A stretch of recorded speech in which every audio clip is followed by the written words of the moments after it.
ഞങ്ങളിപ്പോ കൊല്ലങ്കോടുണ്ട്. പിന്നെ നല്ല അടിപൊളി ഒരു സ്ഥലത്താണ് കേട്ടോ. സത്യം പറഞ്ഞാൽ ഇത്രയും പ്രതീക്ഷയില്ല. ഒരു സുഹൃത്ത് ബുക്ക് ചെയ്ത് തന്നതാണ്. പിന്നെ ഒരു ദിവസം ഒന്ന് ഫ്രീ ആയിട്ട് മക്കൾക്കൊക്കെ എൻജോയ് ചെയ്യാൻ പറ്റിയ നല്ല സ്ഥലമാണെന്ന് പറഞ്ഞ് ബുക്ക് ചെയ്ത് തന്നെയാണ് കേട്ടോ. ഇത് നല്ല ഒരു ഫോറസ്റ്റ് ഏരിയ ആണ്. ഒരു ഹോം സ്റ്റേ എന്നാൽ നമുക്ക് കൊല്ലംകോട് ടൗണിലോട്ട് ഇറങ്ങാൻ പറ്റുന്നത് നമ്മുടെ നാട്ടിലെ വലിയ ഇതാ കാണുന്നതാണ് ടൗണിന്റെ.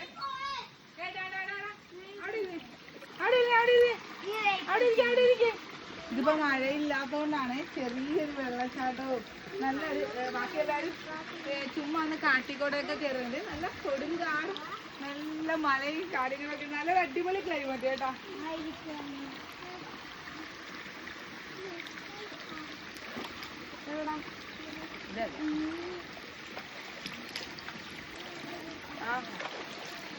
എത്ര ക്ഷീണം ഉണ്ടെങ്കിലും ഈ വെള്ളത്തിലൊക്കെ ഒന്ന് ജസ്റ്റ് ഒന്ന് മുഖം കഴിയാൽ തന്നെ നല്ലൊരു റിലീഫ് കിട്ടും.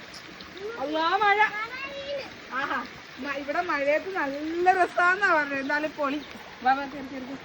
ഇത് കണ്ട നല്ല അടിപൊളി കാഴ്ചയാണ് കേട്ടാ. ഒരു രക്ഷയില്ല. നല്ല മഴയുണ്ടെങ്കിൽ ഇത് അതിൽ നിന്നൊക്കെ വെള്ളം വരും. നമുക്ക് റൂമിൽ ഇരുന്ന് തന്നെ കാണത്തക്ക രീതിയിൽ. ഇത് ഫോറസ്റ്റിന്റെ ഏരിയയിലാണ്.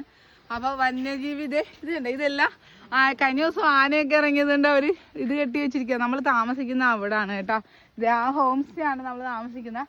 അപ്പൊ ആനയും അല്ല മൃഗങ്ങളൊക്കെ വരുന്നതിന് വേണ്ടിയിട്ട് ഇലക്ട്രിക്കിന്റെ ഇത് സെറ്റ് ആക്കി വെച്ചിരിക്കും. 6 മണി കഴിയുമ്പോഴത്തേക്ക് അത് അവര് വർക്കിംഗ് ആക്കും. പോവാം.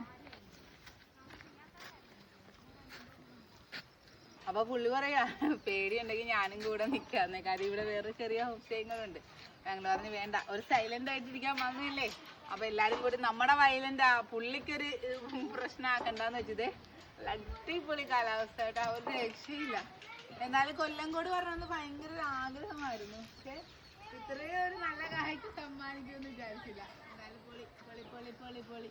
അപ്പൊ കൊല്ലങ്കോടുകാരൊക്കെ ഉണ്ടെങ്കിൽ ഒരു നിങ്ങളുടെ സ്ഥലത്തിന്റെ പ്രത്യേകതയൊക്കെ ഒന്ന് എവിടെയെങ്കിലും ഉണ്ടെങ്കിൽ അല്ലെ എന്തെങ്കിലും നല്ല നല്ല കാഴ്ചകളൊക്കെ ഉണ്ടെന്ന് കമന്റ് ചെയ്യണം കേട്ടോ. ടാറ്റാ.